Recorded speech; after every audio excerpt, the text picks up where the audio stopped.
Hey everyone, welcome to the Win or Learn 25-day risk-taking experiment. I'm Harlan Cohen. I'm your host and the guy in your corner. I'm also author of the book, Win or Learn. A lot of winning and learning going on. Let's get started. So this book is based on a quote from Nelson Mandela. I never lose, I either win or learn. And this is a mindset. This is a new approach. This is a shift that's going to help you to focus on what you want, overcome any of the obstacles that you're going to face, especially rejection. I'm like the king of rejection, an expert on rejection, and I'm going to help you to get where you want to go. If you follow these steps, amazing things will happen. The beauty of this process is that there isn't any shame. There isn't going to be any of that self-talk that you might be used to that isn't always the most helpful. You are going to either win or learn. So success is guaranteed. If you do something, something is going to happen. Now, one of the things that I want to help you to do is not only to get where you want to go, because I know that I can do that. I'm very confident that you can use these tools to create incredible light and love. But I want you to do it in a way that you feel worthy and deserving. And that's the part that brings me so much joy. This picture does not bring me a lot of joy. This is me in seventh grade. I showed this to my seventh grader, which was kind of weird. And he just looked at me and started laughing like a seventh grader would do, like a middle schooler would do. He's like, "What's going on with your hair? It's all like," and I'm like, "At least I still have hair, right? Well, here's a sensitive. I'm losing it. You can kind of see I've got this part in the front still. But man, seventh grade was brutal. Middle school was brutal. It's where I learned that I was less than. It's where I learned that I wasn't good enough. It's where I learned that I was really overweight. Kids would call me fat. They'd make fun of my ears. They never made fun of my height because they had all these other things to make fun of. But the game was make you feel like less so that everyone else can feel like more. And those things that people made us feel, or the things that they said to us that created these feelings, those things stick with us. And feeling worthy and deserving is something that many of us struggle with. And I know it's something that I've struggled with throughout the years. Now, I want to help you to be able to feel worthy and deserving. But it's also important to just recognize that so many of the things that we're bringing to this experiment are a product of our past. So I would eat. When I got uncomfortable, when things were difficult for me, food was always there. Food was my best friend, and I was a great eater. This is my Weight Watchers card from 1986. Can you believe that? I was 13. It was just around the time of that picture, and I was about 157 pounds. I don't even know if I was 5 feet tall. There was a lot of me to love, and I struggled. I think I went to Weight Watchers with my mom this time. I went with my dad another time, but weight has always been an issue, and I never felt good enough. I was afraid. I cried when I had to take my shirt off once because everybody else had these thin bodies and six packs or two packs or whatever. And I just had my stomach, and it never made me feel like I was worthy of love or deserving of it. And I know that's not true. I am worthy and deserving, but it's something that stuck with me. And what's really crazy about this whole thing and reflecting and preparing for you today, I was even able to have another revelation. It was that I had amazing things happen. Things turned around for me. Freshman year in high school was a disaster. I still struggled, even struggled finding connection with teachers, finding my place at school. I was rejected again and again. It wasn't until my senior year that I really felt comfortable in my skin.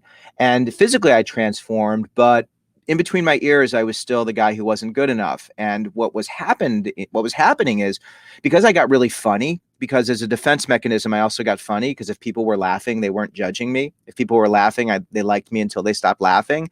So I got really funny, and I ended up becoming really, strangely popular in high school. And this is senior year. I was part of this group, this improv group that was part of the Glenbrook South Variety Show. And I got rejected every year in high school. But my senior year, I became a head writer and was like the leader of the group. And I found a girlfriend. This is my girlfriend. This is, where is she? There she is, Alexis. She's the love of my life. I couldn't believe she loved me so much.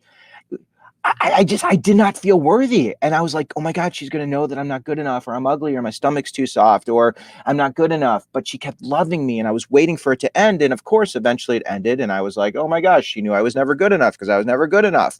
But what's crazy is you can accomplish amazing things and have unbelievable external affirmation without feeling deserving and worthy. And that ties into if you're great at rejection, if you're great at taking risks, if you can continually put yourself out there, you're going to get results. This is why I know, like, you're going to get results. The thing is, I want you to feel deserving. I want you to feel deserving and worthy so that when you get these results, they're going to align with the things that give you light and love. You're going to feel good. You've heard so many stories of people who go through life and they get all these things they want, but they feel a sense of emptiness. It's never enough. And I know that feeling in many ways because gosh, I've had amazing things happen. When I was in my early 20s, my advice column, my Help Me Harlan advice column was in the New York Daily News. See, I was really good at taking risks and surrounding myself with people who can help me to navigate tough stuff, but feeling worthy and deserving was something I struggled with. In fact, the reason I started writing an advice column without even recognizing it is it gave me the ability to understand what other people are thinking and feeling. They would share their deepest secrets with me, which meant that I wasn't the only one who was struggling with feeling worthy and good enough and taking risks, which enabled me to feel comfortable enough to be able to put myself out there. But it didn't mean that I felt worthy and deserving. And throughout my life, I've had these great accomplishments, but there really was a disconnect. My book, The Naked Roommate, has sold almost 1 million copies. It's probably over 1 million copies. We got to do the math, but it's pretty close. But all my books together. And these books are all about helping people to get comfortable with the uncomfortable so they can go after what they want. And the same approach that I share in these books are things I've shared in my own life. But Win or Learn, what distinguishes this book is that now I'm in a place where I know I'm deserving and worthy. I can attribute it to many things. One is having a great relationship with a therapist. And I include this, my book has hit the New York Times bestseller list. It was number 5 one year. And I've shared a lot of this with my therapist and the success I've had. And he said, you've had all these wonderful things that you've been able to accomplish and helped so many people, but you just don't seem to be able to acknowledge it and celebrate it. And that was a revelation to me because I never felt deserving and worthy, and celebrating the success really was not something I could do because if I didn't feel deserving and worthy, then acknowledging the success wasn't really something that was possible because it was just a reminder of how I wasn't good enough.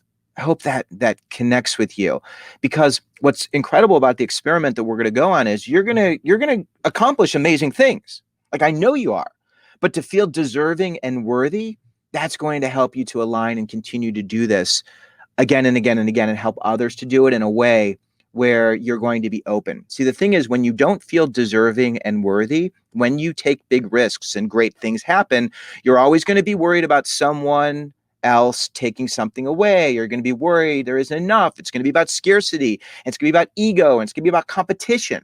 But when you can align with this reality that you're deserving and worthy, everything shifts. So now I'm married. I have 3 kids. And again, marriage, even, I was talking to my wife. I'm like, gosh, when we first got married, I was like, how does this woman like me? Because I've always had this thought of like, why me? Like, why should you want me? And over the years, I've evolved and I understand why she wants me. It's because I'm kind, I'm loving, I'm respectful, and I really want to provide love and light. And that's something that's always been there, but now I see it. And as a father and someone who wants to help my children to feel a sense of worthiness and love, I've really been on a mission to really help others to know that they are deserving and worthy. And ultimately, Win or Learn is an approach that you can use that's going to help you to not only get what you want, but to feel worthy and deserving of whatever it is that you desire along the way. When you look in the mirror, you're going to see someone who is worthy and deserving, and I keep saying it because it's so important, of whatever it is you want and desire. I've come to a place where I love myself, and that is a weird thing for me to say. Like, I truly love myself, and I am not. This is not about ego at all. This is simply about love, and light. And I want you to love yourself. And some of you, I hope I don't lose you during this, because this is very vulnerable for me. This is stuff I haven't shared before. I love this book, Love Yourself Like Your Life Depends on It. It's by Kamal Ravikant. And the thing I love about this book is it forces you to look in the mirror and to say the words, I love myself.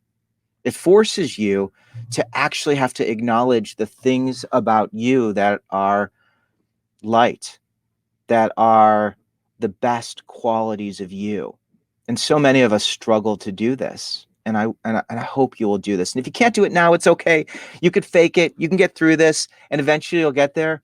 But it's looking in the mirror and saying the words, I love myself. And I added, I love myself because when I say I love myself, because it creates a different energy. I love myself because I'm willing to be vulnerable. I love myself because I'm putting this out there. I love myself because I want to help others. I love myself because, and you can fill in the blank. And if you can't do it today, then you can experiment with this in the future. But when you do say this, and when you believe it, and when you look in your own eyes and say, I love myself, you feel a sense of worthiness, and you feel this sense of love and light. And that's what's going to carry you through this process. You are deserving and worthy of whatever it is you want. When you were born, you were given that. It is a birthright. And so many of us have been born into a culture or a country or an environment where there are other people and other things telling us that we are not worthy and deserving before we even take our first breath. And that's crazy. It doesn't make sense. You are worthy and deserving simply because you are here.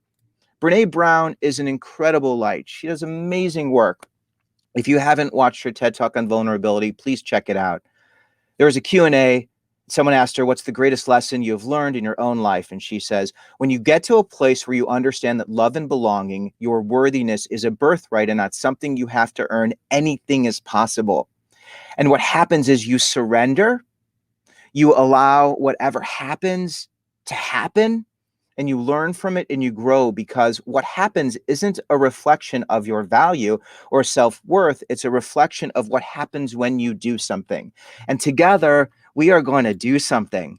We are going to do great things. And I am so excited to be in your corner. It starts with this question. Do you feel worthy and deserving of your dreams? If the answer is yes, explain in a sentence or two. If the answer is no, explain. There is no wrong answer. There's no wrong answer. If you want to share this in the Facebook group, I would love that. If you're not comfortable sharing it, send me a note, send me an email, send me a DM in the Facebook group. I want to be here for you, and I want to listen. And I'm also going to share as well. Do you feel worthy and deserving of your dreams? And let me tell you again, if you don't today, that is totally okay. You can fake it for a while. You can fake it for a long time. I was really good at that.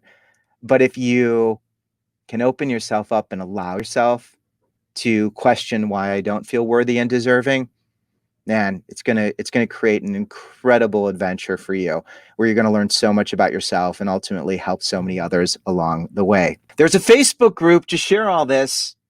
We're going to get this thing rolling. I'm going to be there. I'm going to be very involved. This is also where we're going to do the live Q&A every Friday. Throughout this experiment every day, you can send me your questions. I'm going to share answers. When you send me a personal email, I will not identify who you are. I may share some of the content, but I'm not going to share who you are, because I want to use the questions that you send and the information as a way to help others along the way, because we're in each other's corner. You know, we're all here together. We want to get somewhere great, and we're going to do it together. So please take advantage of this group. You are also welcome to follow me on social media. You can text me as well. It's pretty cool. And I respond to those as well. Social media, I'm very active, going to be even more active. And I really encourage you to check that out. Also, if you have friends or family, if you have a colleague, if you have a student, if you have someone in your life who you think could use a little light, a little love, a little help, please invite them. I encourage you to do that. I am so excited to be in your corner. I'm so grateful to be here, and I'm so excited to be on this journey with you. I look forward to continuing the conversation. Thanks, everybody.